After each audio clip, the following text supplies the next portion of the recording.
Puri ng Panginoon, mga kapatid ko, muli tayo lalako po sa mga ng Panginoon. Manalangin muna po tayo.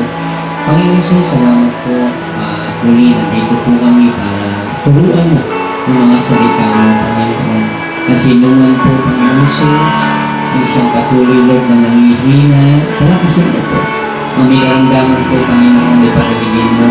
Ang patuloy, Lord, ng Diyos mo po. Ang lahat sa Mateo Panginoon. Kung patuloy kami makatulong sa kawan mo, ang pagkakaroon ng mga pagkakaroon ng Panginoon. Lord, kung na po kahalat, ang patuloy, Lord, na ilagay mo po kami. Panginoon, sa kanya po, sa pangalan po ni Jesus. Amen. Amen. Muli ng Panginoon na tayo po ay sa mga babasa ng salita ng Panginoon sa 2 Timoteo 1:7, sapagkat hindi espiritu ng kaduwagan ang ibinigay sa atin ng Diyos, kundi espiritu ng kapangyarihan, pag-ibig at pagpipigil sa sarili. Nawasakin isang title, harapin ang takot. Ayan, puri ng Panginoon. Harapin ang takot, mga kapatid.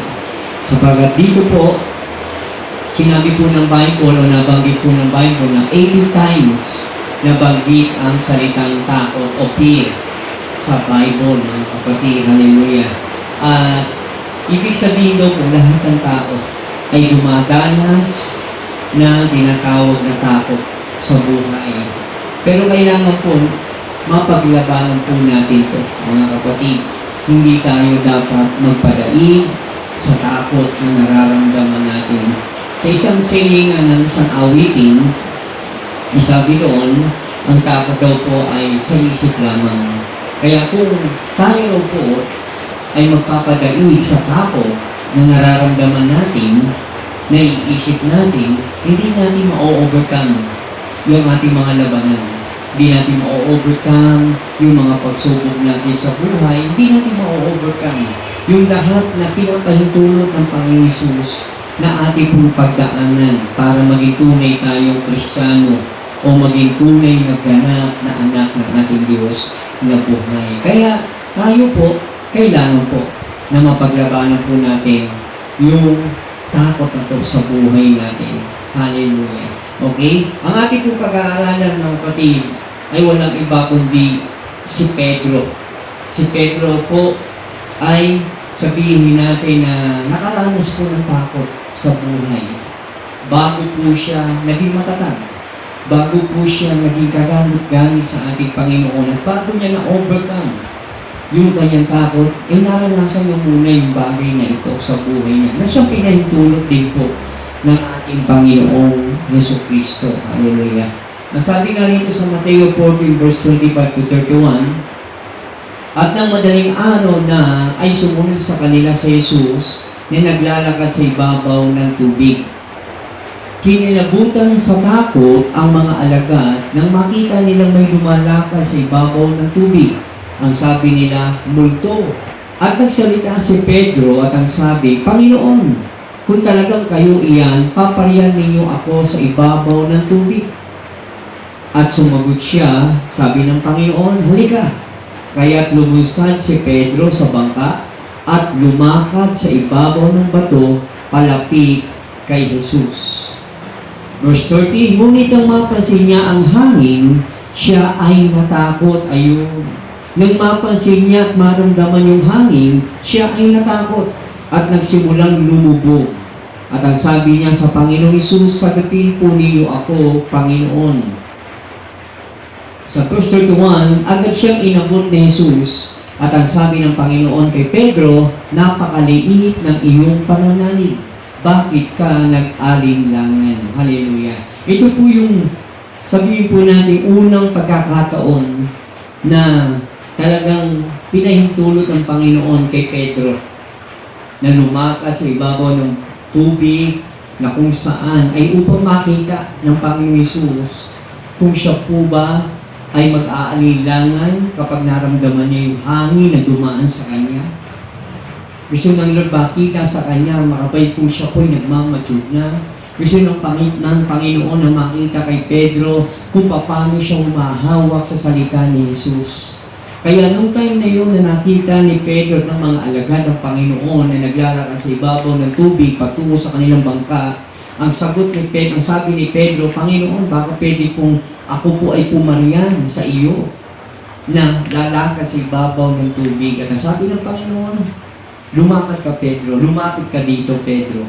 At si Pedro po ay talagang sabihin po natin umalis sa bangka at tinapakan niya po yung dagat, yung ibabaw ng dagat na yon papalapit sa ating Panginoon Hesus. Pero ang nakakalungkot, naramdaman niya yung hangin na dumaan sa kanya at doon po siya lumulubog ng unti-unti. Natakot siya. Natakot siya na baka malulubog siya sapagkat naramdaman niya yung hampas ng hangin. Naramdaman niya yung kakaibang hangin na nahampas po sa kanya at doon siya lumulubog. Many times sa buhay natin, dumadating minsan yung mga pagsubok natin o problema na hindi natin inaasahan at yun yung nagiging dahilan nararamdaman natin sa ating pagkatao. Habang may pananampalataya tayo, tila baga may nararamdaman po tayong takot dahil yung pagsubok na dumadating sa atin, minsan ay mabigat, minsan hindi talaga natin matanggap, minsan po ay talagang kakaiba, minsan napakabigat at tila baga talagang lulubog ka sa tubig. At doon, pumapasok yung pag-aalinlangan natin. Dahil po sa nararamdaman nating takot na yan. At ganun si Pedro. Ibig sabihin, mga kapatid, hindi tayo nalalayo kay Pedro sapagkat tayo katulad niyang tao. At kung tayo ay nagtatanong, natural ba ang pagsubok sa buhay natin? Natural. Natural ba yung tinatawag na maramdaman natin yung takot? Dahil po humaharap tayo sa mabibigat at pagsubok na minsan hindi lang isa, kundi patong-patong pa. Natural ba yan? Natural. Lahat ng tao ay dumadaan. Lahat ng tao ay dumadanas sa problema sa buhay. Even Christian, even unbelievers, dumadaan, kapatid. At maging si Pedro dumaan sa pagsubok na kung saan talagang hinampas siya ng hangin. Naramdaman niya lang yung hangin. Ay nandun na po, lumulubog na siya. Nawalan siya ng faith sa Panginoon. Nag-alinlangan siya sa Panginoon at nandun lumulubog siya. Nagkaroon siya ng takot dahil naramdaman niya na tila baga mga kapatid, hindi siya makakaatawid patungo po sa ating Panginoon. Minsan ganyan tayo. Pag naramdaman natin, biglang nakita natin yung problema napakabigat, na tila baga hindi na natin kaya, nandun natatakot na tayo kung makakayanan pa kaya natin na malutas ang problema ito. Minsan natatakot na tayo. Kaya ano nangyayari po sa atin? Imbis na tayo po lumakas, nangihina tayo. Nalulugmok tayo. At tila baga nawawala na tayo ng pananampalataya sa Panginoon dahil sa takot na yan na nararamdaman natin. Pero ayaw ng Lord na matakot po tayo, kapatid. Ayaw ng Panginoon na inaharap mo ang problema na may pagkatakot. Huwag nating gagawin yan. Sapagkat hindi natin malalagpasan ang problema kapag may takot kang nararamdaman. Kapag may takot kang nasa puso mo, kapag may takot ka sa isip mo na baka hindi mo malagpasan, hindi mo nga malalagpasan. Kapag yan ang nasa isip mo, natatakot ka. Huwag tayo matakot. Hallelujah. Pangalawang mga kapatid, sumagot si Pedro. Ito po yung pangalawa po na pagkakataon na nakita po din ng Lord at nakatalaga sa Bible o nakalagay sa Bible yung pangalawang pagkakataon na nakaramdam ng takot si Pedro. Hindi lang yung lumulubog siya sa tubig.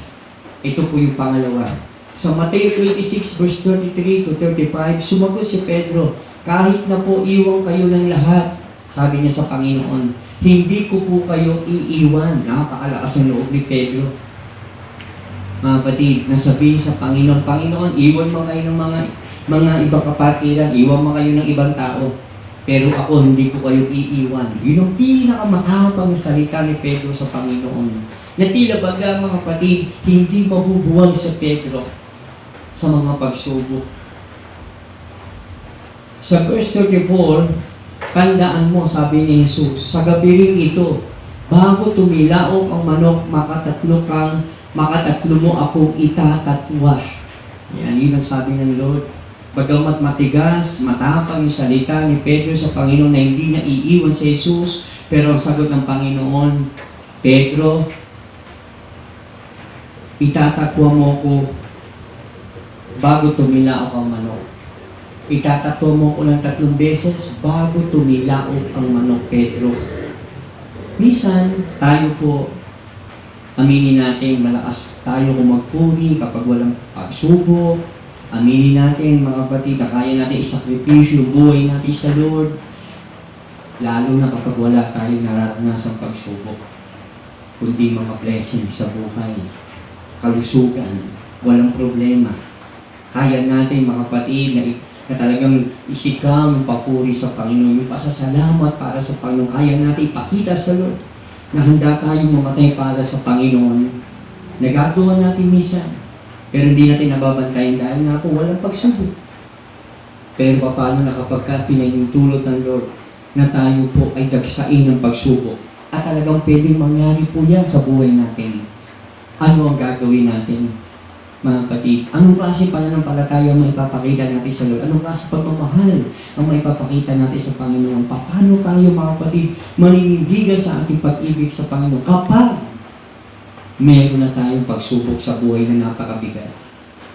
At tila baga, mga kapatid, tayo ay ginagananan ng langit at lupa dahil sa mabigat na pagsubok na pinahintulot ng Panginoon sa buhay natin.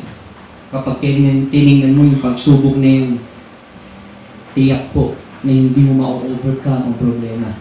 Matatakot ka dahil sa laki ng pagsubok na hinaharap mo at mararamdaman mo yan. Maiisip mo yan at sa pagkatao mo talaga magkakaroon ka ng takot. Takot dahil iniisip mo hindi ka na makakalagpas. Takot dahil, mga kapatid, wala na tutulong sa iyo. Takot na kung saan talagang hindi na mangyayari yung himala ng Panginoon sa buhay mo. Dahil nakatingin ka na lamang sa problema. Nakatingin ka na lamang doon sa pagsubok mo. Kaya natakot ka na eh. Nasiraan ka na ng loob. Paano natin ma-overcome yan kung may takot na tayong nararamdaman? May takot na tayong naiisip sa ating isipan. Hindi natin ma-overcome. Hallelujah. Kaya ito po si Pedro na ito, napakalakas ng loob na sabihin sa Panginoon na hindi niya iiwan ng Panginoon. Bakit niya nasabi? Wala pa siyang pagsubok ng time na yun eh. Nasabi niya na talagang hindi niya iiwan ng Panginoon. Pero sabi na, Lord, Pedro, bago tumilaok ang manok, 3 beses mo akong itatatwa. Hallelujah. At diretso tayo, mga batid. Sa Mateos 26 verse 69 to 75, ito na yung kasaysayan. Ito na yung istorya kung paano na ikatuwa ni Pedro ang Panginoong Hesus. Sa panahon na kung saan hinuli ang Panginoon ng mga kawal sa pamamagitan ng halik ni Judas. At doon po kinuha si Jesus at doon nagsimula yung paghuhukom o yung tinatawag na pagnanais sa mga saserdote na talagang maparatangan ng mali ang Panginoon at nang sa ganun ay maipako sa krus dahil sa kanilang inggit sa Panginoong Hesus. At dito, mga kapatid, nagsimula yung testing kay Pedro. Hallelujah. Verse 69. Samantala, si Pedro nakaupo sa patio. Nilapitan siya ng isang alilang babae at ang sabi, kasama ka rin ni Jesus na taga Galilea, hindi ba? Kasi nakatingin sa Panginoon habang pinahatulan ng Panginoon ng mga saserdote. Hallelujah. Pero sagot ni Pedro, ngunit itinanggi niya ito sa harapan ng lahat. At ang sabi niya, wala akong nalalaman sa sinasabi mo. Yan.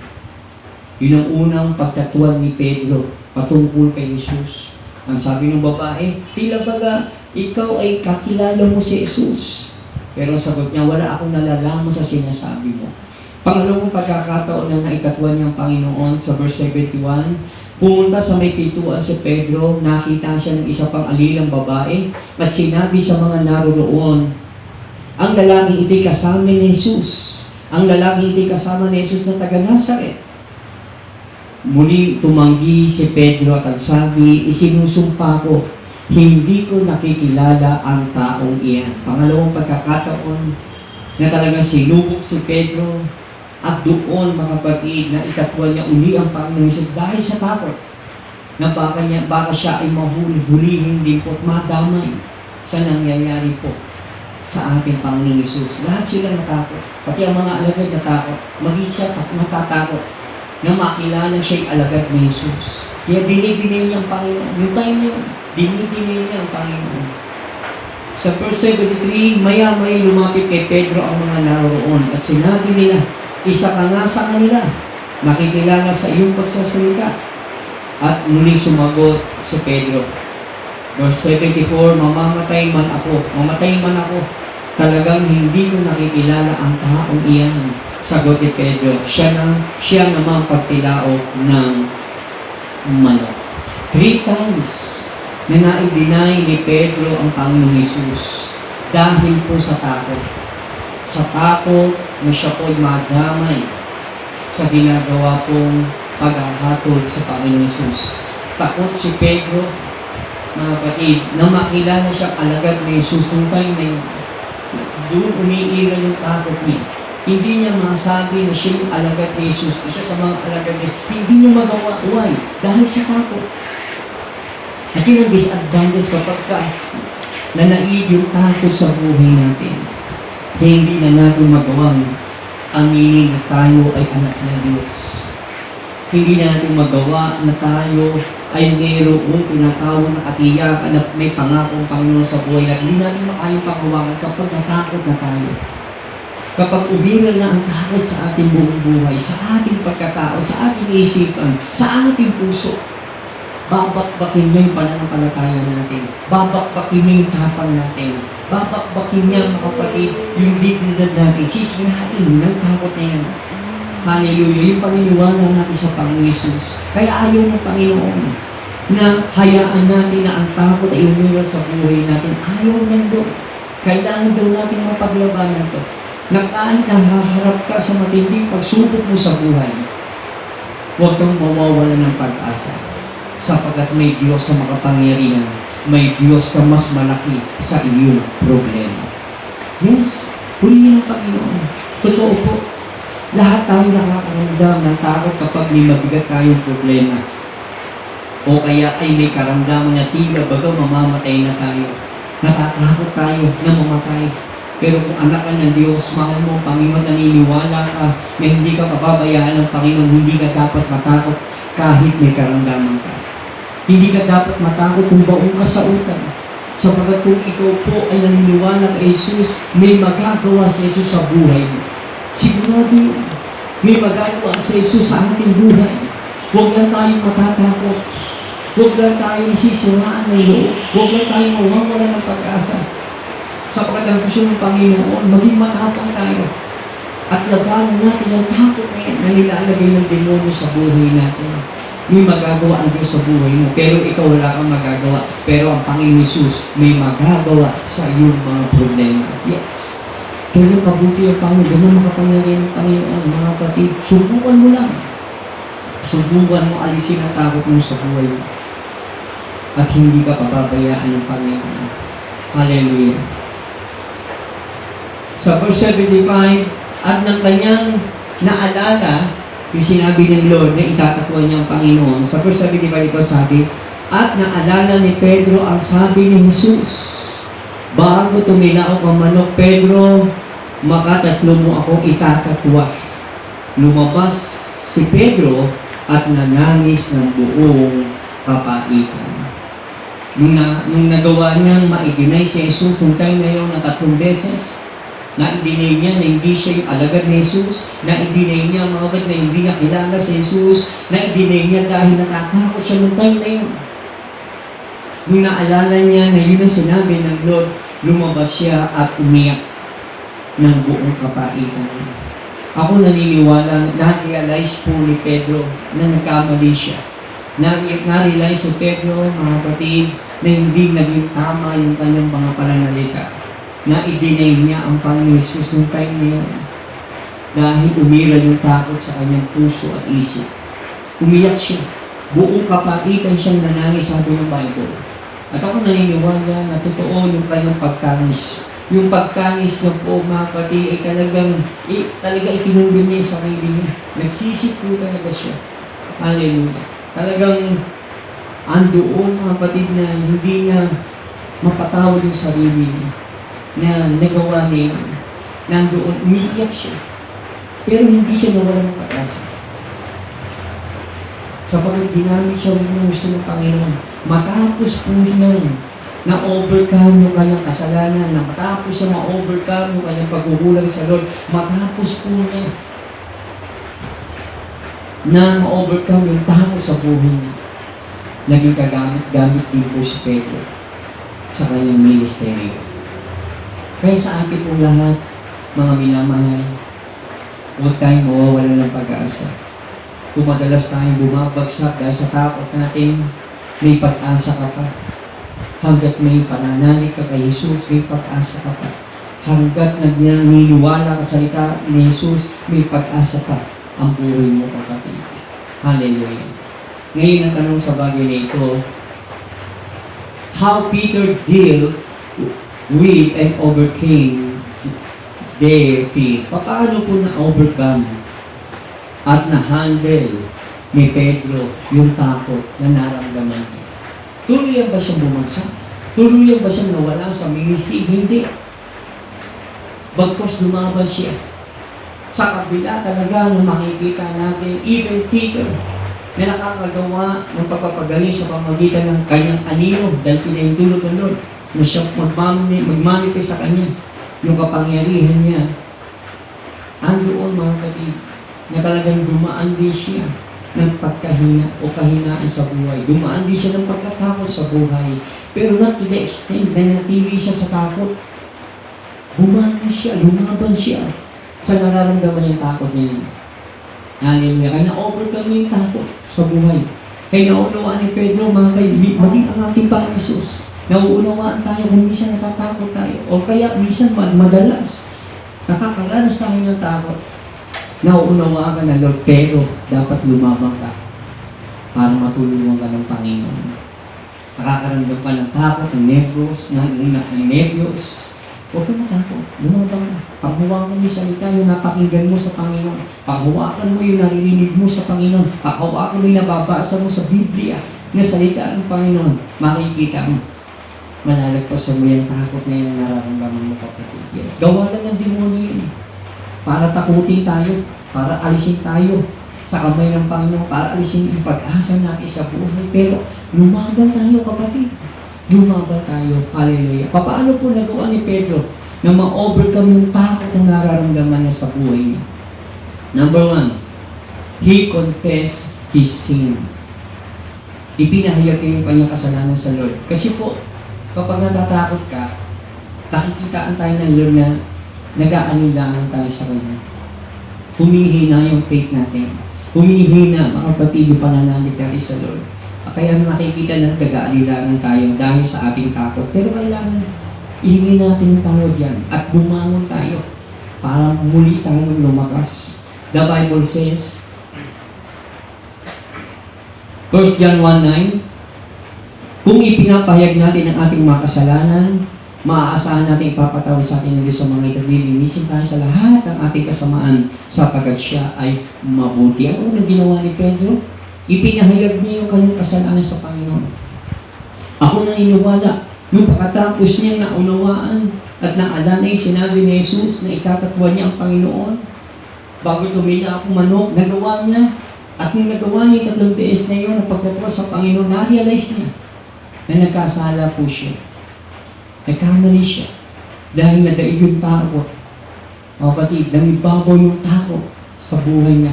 Pero sa kapila noon, humingi siya ng tawad sa Lord. At buong taimtim siya mapagdanangin sa harapan ng Panginoon Jesus. Kaya pinatawad siya ng ating Panginoon. Kailangan natin humingi ng tawad sa Panginoon. Kailangan ihingi natin ng tawad yung ating mga pag-aalilangan sa Panginoon. Yes, sa kabila na may nararamdaman kang tawad, ihingi mo ng tawad. Ihingi mo ng tawad sapagkat ayaw ng Panginoon na natatakot po tayo. Ayaw ng Panginoon nag-aalinlangan tayo sa Kanya. Ayaw ng Panginoon nangangaw pa tayo sa ating mga buhay. Lalo na sa ating problema sa material na bagay o kaya man sa ating kalusugan. Humingi tayo ng tawad sa Lord. Lumapit tayo sa Panginoon. Sapagkat kapag nakaramdaman ng Lord yung taos-puso mo paghingi ng tawad sa Panginoon, makakaramdam ka ng yakap ng Lord at makakaahaw ka ulit. Makakalagpas ka dyan sa takot na yan. Tutulungan ka ng Panginoon. Isang click lang ng Lord yan eh. Isang hudyat lang ng Panginoon yan, mga kapatid, at mawawala yung mga problema na isusot ng Lord ang problema na yan. Kaya huwag tayong tanong sa Lord kung bakit tayo pinapahintulot ng Panginoon sa iba't ibang problema. Inaalaw po niya tayong lahat upang maging totoo tayo, maging ganap tayo, maging dalisay tayo, at maging karapat-dapat tayo sa buhay na walang hanggan. Kaya kailangan alisin natin ang takot na yan na nilalagay ng demonyo sa ating puso at isipan. Lumaban tayo, overcome natin yung takot na yung kapatid. Hallelujah. Yun ang ginawa ni Pedro. Humingi ng tao dahil alam niya na ayaw ng Panginoon nag-aalinlangan siya. Ayaw ng Panginoon na natatakot ang mga anak niya. Sapagkat bakit tayo matatakot? Yung tatay natin na sa langit ay makapangyarihan. Siya may hawak ng mundo. Siya may likha ng mundo. Siya may likha, mga pinakalikasan sa mundo nito. At siya may hawak ng future natin, ng kinabukasan natin, ng buhay natin. Hallelujah. Bakit tayo matatakot sa problema? Samantalang kaya-kaya ng Panginoon solusyonan ng problema natin. Sinusubukan lang tayo. Kaya kailangan lang tayong nakatayo, matatag, at naniniwala sa Panginoon. Pangalawa po, na ginawa ni Pedro, kaya nadaig niya yung kanyang takot sa buhay because he believed. Peter believed that God goes with him. Naniniwala si Pedro pagkatapos niya po na nagsisi ng kasalanan, humingi ng tawad sa Lord, na-realize niya na bakit siya matatakot. Isamantala may pangako ang Lord. Nasasamahan tayong lahat ng Panginoon saan man tayo magpunta. Hindi niya tayo pababayaan. Yun na nasa isip ni Pedro. Kaya naka-recover siya, nakabangon siya. Sa kabila, nakakaramdam siya ng takot, pero lagi niya nilalagay sa isip at puso niya yung salita ni Jesus. Hindi ako papabayaan ng Lord, sasamahan ako ng Lord kahit mabigat yung problema mo. Kahit mabigat yung mga hindi nakaharap ko ngayon. Kahit nakabaon na ako sa utang, nakabaon na ako sa kumunoy. Hindi, sabi ng Lord, di na tayo pababayaan. Yun ang pinakawakan ni Pedro. Kaya po na-overcome yung takot. At doon po, kumilos ang Panginoon sa buhay niya. Ganun din ang pwede mangyari sa atin. The Bible says, Deuteronomy 31 verse 6, magpakatapang kayo, lakasan ninyo ang inyong loob, huwag kayong matakot. Huwag kayong matakot sa kanila pagkat sasamahan kayo ni Yahweh. Hindi na kayo pababayaan. Hallelujah. Ito yung pinangahawakan po ng mga alagad, even Peter. Mga kapatid, sabi ng Lord, magpakatapang tayo. Kaya, magpakatapang tayo. Hallelujah. Lakasan natin yung loob natin. At huwag natin ipakita sa ating pamilya na nangihina tayo. Maghihina din po sila. Kung maaari po, yun ang sabi ng Lord eh. May sinabi ang Panginoon eh, sa buong gospel. Kung kayo manalangin kayo sa inyong mga silid. Bakit sinabi ng Lord? Yung mga pagkakataon po, na hindi natin dapat pinapakita yung nanuhihina tayo. Bagkos, itago natin sa kanila.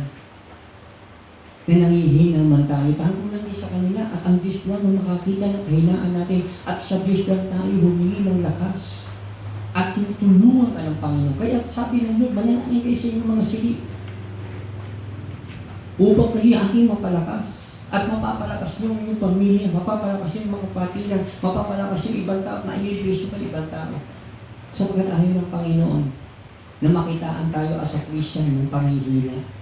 Ayaw niya doon na natatakot tayo as a Christian.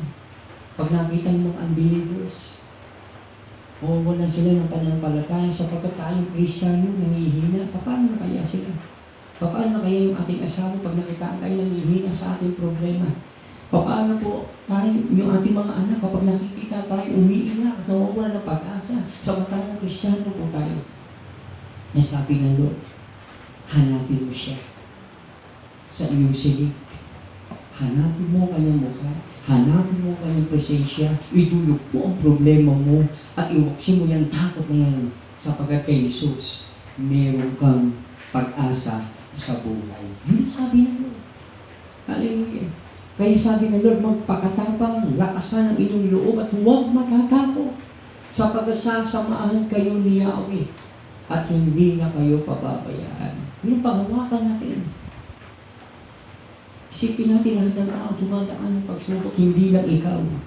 Lahat tayo dumadaan, pero kailangan as a Christian, lumaban, magpakatapang, magpakalakas, lakasan mo loob mo, at pairali mo, panampalataya mo sa Lord, at lumapit ka ng lumapit sa Panginoon Jesus, mag-unload ka ng mag-unload, at humingi ng karunungan sa Panginoon, para ma-overcome mo yung takot at problema mo sa buhay. At tutulungan ka, sigurado yun.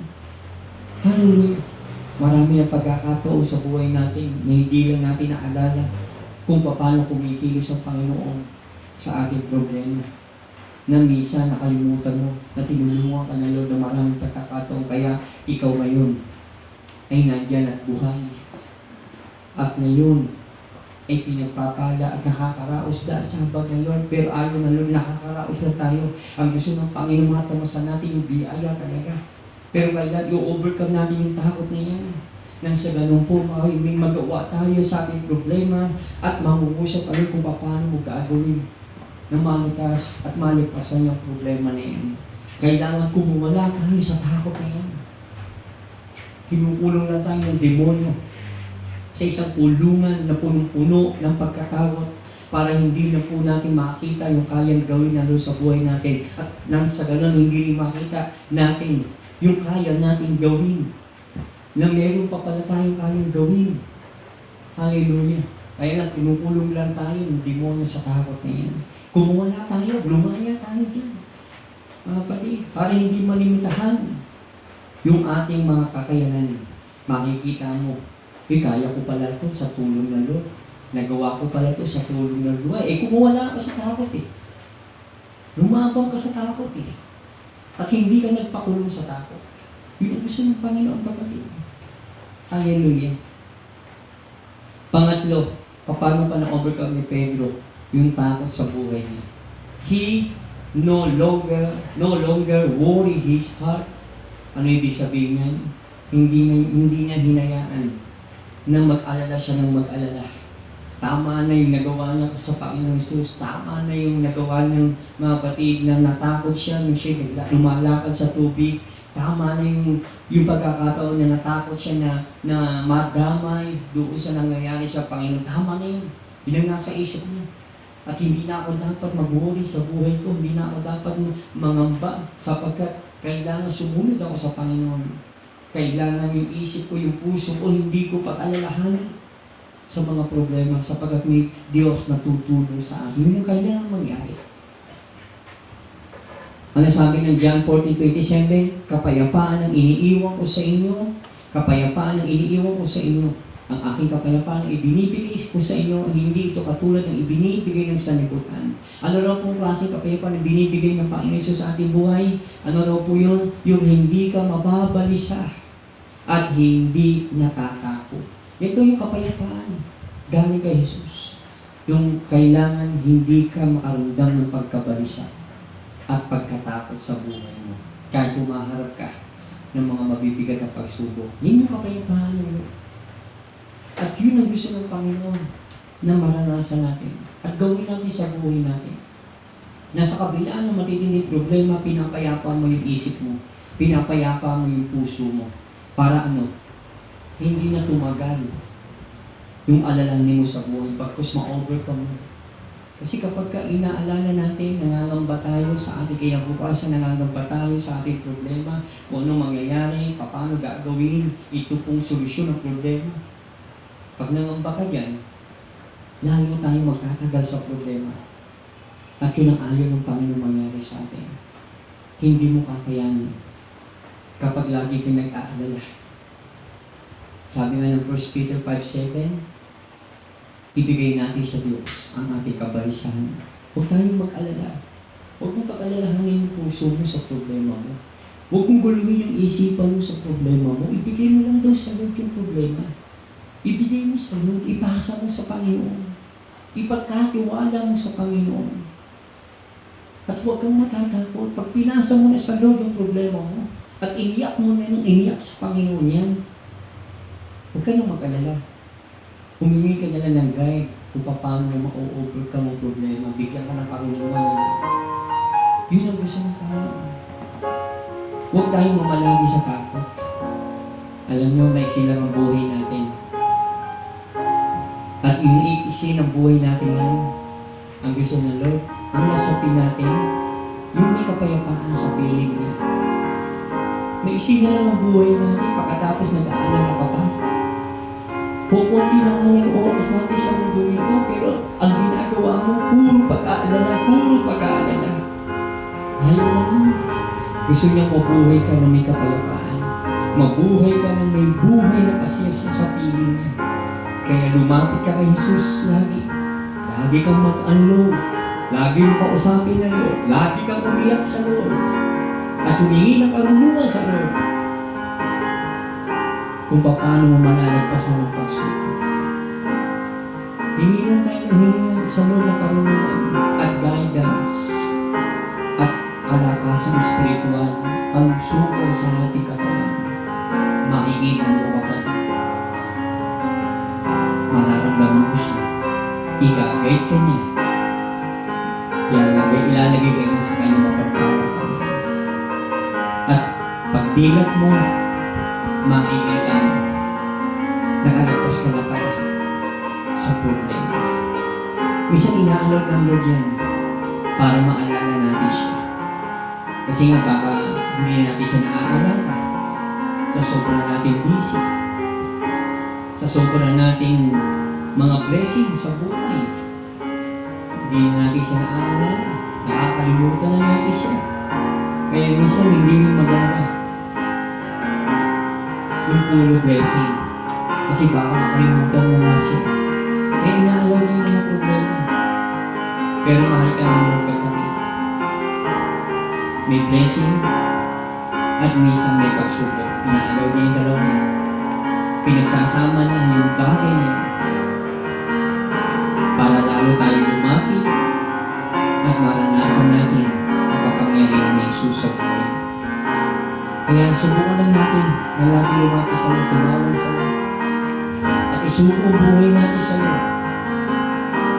Makikita mo kung gaano kabuti si Jesus, kung gaano makapangyarihan si Jesus, kung gaano siya totoo kung magsalita. Kaya kapatid, suko natin ang buhay natin sa Lord. Konti na lang buhay natin. Di natin ang kagayan. At konting oras na nagdarating na si Jesus, pinaghahanda ka ng Panginoon. Sana, huwag ka lang maging busy sa hanap buhay. Sana kapatid, hanapin mo rin si Jesus sa buhay mo. Sapagkat anytime darating na siya, gusto ka niya makapiling sa kanyang araw. Mahal ka ng Lord. Kaya, kilalanin mo si Jesus sa buhay mo at siya'y magpapakilala sa iyo. Humingi po tayong lahat. Panginoon, salamat kay buti mo sa buhay namin. Lord, tunay Lord, na madalas natatakot kami kapag may mga pagsubok kami pinakaharap. Lalo na Lord kung hindi namin kaya. Minsan natatalanta kami Lord. Minsan nangangaga kami. Naglurubo kami kanihina na. Dahil nananaig kami ng takot dahil sa aming problema ginagawa. Pero Lord, ayos sa salita mo, katulad ni Pedro, nakaranas din sila ng mga pagsubok sa buhay kaya natakot sila. Pero hindi sila nanatili sa takot. Pagkat sinumabulkan nila ang takot, nilakasan nila ang loob nila, pinapaan nila ang loob nila, at lumapit lang sa iyo, at patuloy ng pag-guide. Kaya na-overcome nila, at naging kagamit-gamit sila sa kanilang mga ministry. Hanggang sa kanilang huling hininga, ay naging masaya sila. Dahil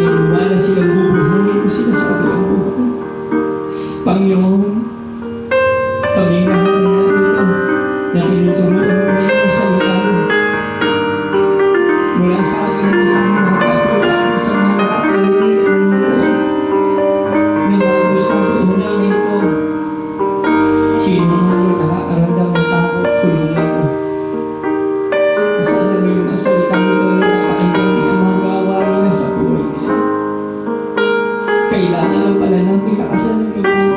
Kailangan lang pala namin magpakatapan. Kailangan pala, Lord, panghawakan namin yung salita mo. At kailangan ko, Panginoon, na patuloy kami magpagay sa iyo. At hawakan sinasabi mo na sasamahan mo kami. At hindi mo kami papabayaan. At makikita namin ang mga himala na kaya mong gawin sa buhay namin. Ang kami ay kaya mong pagalingin. Kami ay kaya mong pagpalain. Kami ay kaya mong initas sa mga oras. Kahit pauna kami sa pagkay, pauna kami sa kasalanan, pauna kami sa butang. Pero kaya mo kaming ihaw, Panginoon. Kaya mo kaming ihaw ng Diyos. Dahil ikaw ay makapangyarihan. Kaya mo kaming pagalingin, bago mag-cancer na yung aming karamdaman. Pero kaya mo kaming pagalingin sa mga ikaw ang aming magkakamang Panginoon Jesus. Kailangan lang namin alisin ang takot sa aming buhay upang patuloy na ikaw lang ay aming makita at mapalakas mo po kami. Yes, Lord. Kaya ikaw na bahala sa akin naman sa buhay kapatiran na napasal namin, Bishop Louie namin.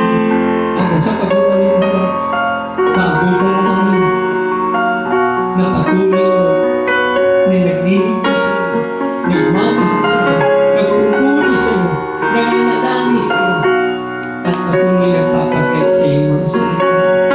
Diyos, salamat po. Palahin mo lahat sa material, physical, and spiritual. Mag-itas ka pa Lord ng mga kaluluwa sa mga nanonood ngayon. Iligtas mo po sila at makilala kami. Salamat po, Jesus. Amen. Amen. Amen.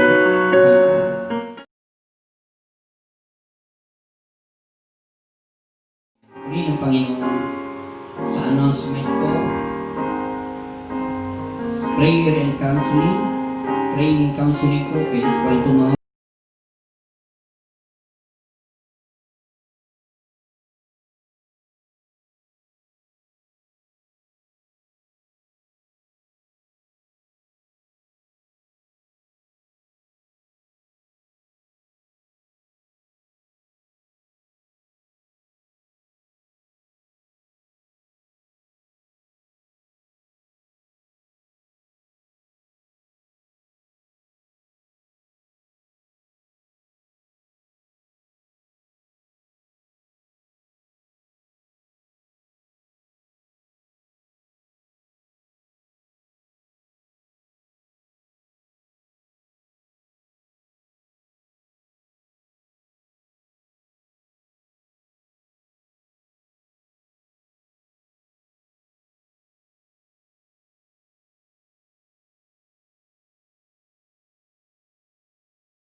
Siguro mabigat na dahil sa kaloob ninyo at hindi po kayo nag-aalilangan, magpalain kayo ng Panginoon.